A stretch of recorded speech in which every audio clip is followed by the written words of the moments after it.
Pajak Bumi dan Bangunan, atau PBB, adalah pungutan yang dikenakan atas kepemilikan atau penguasaan tanah dan bangunan di seluruh wilayah Indonesia. Pajak ini wajib dibayarkan oleh setiap pemilik properti, baik perorangan maupun badan usaha, sebagai bentuk kontribusi terhadap pembangunan daerah. PBB menjadi salah satu sumber pendapatan penting bagi pemerintah daerah, yang hasilnya digunakan untuk membiayai berbagai kebutuhan masyarakat. Dana yang terkumpul dari PBB dialokasikan untuk pembangunan infrastruktur seperti jalan, sekolah, fasilitas kesehatan, serta layanan publik lainnya yang sangat dibutuhkan masyarakat. Besaran PBB yang harus dibayar ditentukan berdasarkan nilai jual objek pajak, NJOP, yaitu nilai pasar dari tanah dan bangunan yang dimiliki. Pemerintah daerah memiliki kewenangan untuk menyesuaikan tarif PBB sesuai kebutuhan dan perkembangan wilayahnya. Penyesuaian tarif PBB biasanya dilakukan karena nilai tanah dan bangunan yang terus meningkat, serta kebutuhan anggaran pembangunan yang semakin besar seiring pertumbuhan daerah. Namun, kenaikan PBB seringkali menjadi isu sensitif di tengah masyarakat. Kenaikan ini dapat menambah beban pengeluaran warga, terutama bagi mereka yang berpenghasilan rendah atau hidup di daerah yang nilai tanahnya melonjak drastis. Contohnya terjadi di Kabupaten Pati, Jawa Tengah, ketika pemerintah daerah memutuskan menaikkan tarif PBB P2 hingga 2,50%, sebuah lonjakan yang mengejutkan banyak pihak dan menimbulkan kegelisahan di tengah masyarakat. Bupati Sudewo menyatakan bahwa kebijakan ini diambil demi percepatan pembangunan dan peningkatan kualitas layanan publik di Pati. Namun, kenaikan drastis ini memicu reaksi keras dari masyarakat. Banyak warga merasa keberatan dan menilai kebijakan ini terlalu memberatkan, apalagi di tengah kondisi ekonomi yang belum sepenuhnya pulih.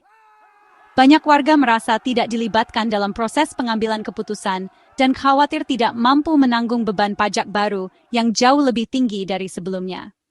Polemik pun tak terhindarkan, memicu perdebatan sengit di berbagai forum warga dan menjadi awal dari gejolak sosial yang lebih besar di masyarakat. Kenaikan PBB di Pati akhirnya menjadi sorotan nasional, memperlihatkan betapa pentingnya komunikasi yang baik dan pertimbangan sosial dalam setiap kebijakan pajak yang diambil pemerintah. Pemerintah harus mampu menyeimbangkan kebutuhan pembangunan dengan kemampuan ekonomi masyarakat, agar kebijakan yang diambil tidak menimbulkan keresahan. Tanpa adanya dialog dan keterbukaan, kebijakan yang sebenarnya bertujuan baik pun bisa menimbulkan keresahan dan penolakan dari masyarakat. Inilah yang terjadi di Pati, ketika kebijakan pajak yang diharapkan mendukung pembangunan justru berubah menjadi polemik publik yang memerlukan solusi bersama. Polemik di Pati memuncak setelah pernyataan Bupati Sudewo beredar luas di media sosial. Dalam hitungan jam, video tersebut menjadi perbincangan hangat di berbagai platform, dari grup WhatsApp warga hingga forum diskusi daring.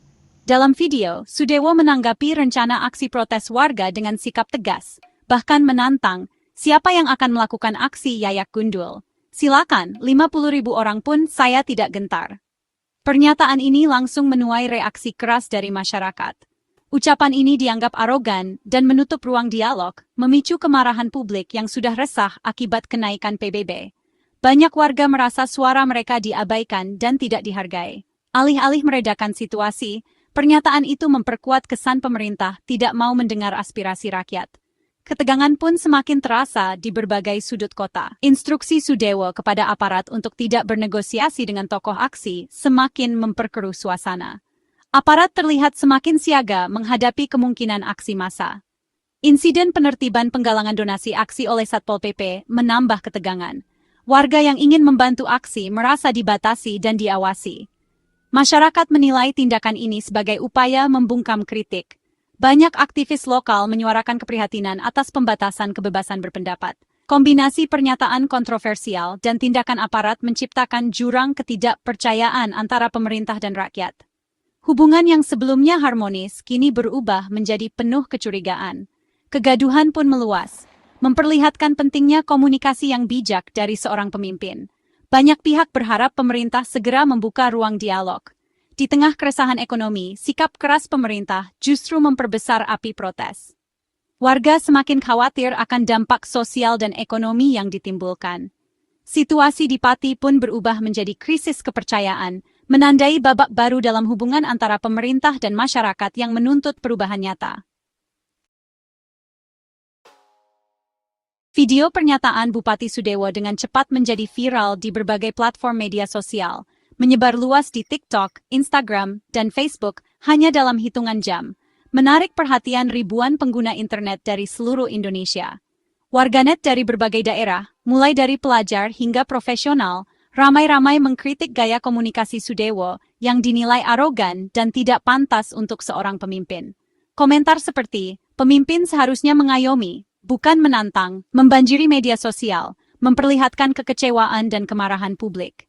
Isu yang awalnya hanya terjadi di Pati, kini berubah menjadi perbincangan nasional tentang etika kepemimpinan dan hak warga untuk bersuara secara terbuka.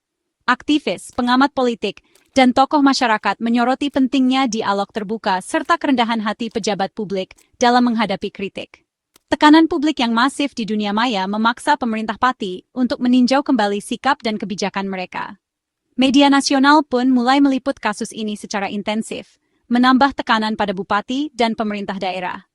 Kasus ini membuktikan betapa kuatnya peran media sosial sebagai alat kontrol sosial yang efektif dan mampu menggerakkan opini publik secara luas. Setiap ucapan pejabat kini bisa berdampak luas, menimbulkan reaksi yang tak terduga, dan menjadi sorotan masyarakat nasional. Polemik Pati menjadi pelajaran penting tentang pentingnya transparansi, komunikasi publik yang bijak, dan tanggung jawab pejabat dalam era digital. Kenaikan PBB dan pernyataan Bupati memicu aksi unjuk rasa besar-besaran di Pati. Aliansi Masyarakat Pati Bersatu mengorganisir aksi pada 12 Agustus, menuntut pembatalan kenaikan PBB P2. Dukungan datang dari petani, pedagang buruh, hingga pelaku usaha kecil. Kenaikan 250% dianggap beban berat yang menggerus pendapatan warga. Spanduk penolakan dan penggalangan dana aksi menyebar luas, meski sempat dihalangi Satpol PP. Toko Yayak Gundul menjadi motor penggerak aksi, memperkuat solidaritas warga. Insiden penertiban justru menambah semangat perlawanan. Aksi ini bukan sekadar protes, tapi pesan politik rakyat ingin didengar dan dilibatkan. Warga menuntut dialog, bukan kebijakan sepihak. Demonstrasi menjadi puncak kekecewaan dan harapan akan perubahan. Tekanan publik memaksa Bupati Sudewo menggelar konferensi pers dan meminta maaf. Ia menegaskan tidak pernah berniat menantang rakyat dan menyesal atas kegaduhan yang terjadi. Sudewo menjelaskan, pernyataannya bertujuan memastikan aksi tetap murni menyampaikan aspirasi, bukan ditunggangi kepentingan lain. Ia mengakui cara penyampaiannya salah dan menimbulkan keresahan. Permintaan maaf ini menjadi langkah awal meredakan situasi dan membangun kembali komunikasi. Sudewo juga menyesali tindakan aparat yang memperkeruh suasana. Klarifikasi ini diharapkan membuka ruang dialog yang lebih sehat. Pemerintah menunjukkan itikat baik untuk memperbaiki hubungan dengan warga. Setelah meminta maaf, Bupati Sudewo mempersilakan warga menyampaikan aspirasi lewat aksi damai. Ia berharap demonstrasi berjalan tertib dan aman tanpa anarki. Pemerintah daerah berkomitmen menghormati hak warga untuk berdemonstrasi. Sudewo menekankan pentingnya aspirasi yang murni dari masyarakat Pati. Ia instruksikan aparat untuk bersikap persuasif dan mengawal aksi dengan baik. Harapannya, demonstrasi menjadi contoh penyampaian aspirasi yang dewasa. Sudewo ingin membuktikan pemerintahannya terbuka terhadap kritik. Ia berharap aksi damai membuka jalan dialog dan negosiasi. Tujuannya, menyelesaikan masalah dengan musyawarah, bukan adu kekuatan. Bagi warga, kenaikan PBB 250% adalah beban berat, terutama bagi petani, nelayan, dan pedagang kecil. Kenaikan pajak mengancam pendapatan dan menambah kekhawatiran akan denda jika tak mampu membayar. Usaha kecil pun tertekan, biaya operasional naik, daya beli menurun. Warga merasa tidak dilibatkan dalam keputusan yang mempengaruhi hidup mereka. Kebijakan tanpa sosialisasi menciptakan rasa ketidakadilan dan mengikis kepercayaan pada pemerintah. Tanah dan rumah bukan sekadar aset ekonomi, tapi warisan dan ruang hidup. Beban pajak tinggi menimbulkan ketakutan kehilangan tanah warisan. Protes warga adalah perjuangan mempertahankan martabat dan ruang hidup. Mereka hanya ingin kebijakan yang realistis dan berpihak pada kondisi nyata. Suara warga adalah panggilan untuk keadilan dan partisipasi. Dari sisi pemerintah, kenaikan PBB dianggap perlu untuk mendukung pembangunan infrastruktur dan layanan publik. PBB adalah sumber utama pendapatan asli daerah, dan tarifnya di Pati sudah lama tidak disesuaikan. Penyesuaian hingga 250% dinilai perlu agar pendapatan daerah sejalan dengan nilai aset real. Dana tambahan akan dialokasikan untuk program prioritas seperti perbaikan jalan dan fasilitas kesehatan. Pemerintah menghadapi dilema antara kebutuhan pembangunan dan beban masyarakat. Masalah utama seringkali terletak pada komunikasi dan sosialisasi kebijakan. Tanpa transparansi dan partisipasi publik, kebijakan baik pun bisa ditolak. Pemerintah harus belajar bahwa legitimasi lahir dari dialog, bukan paksaan.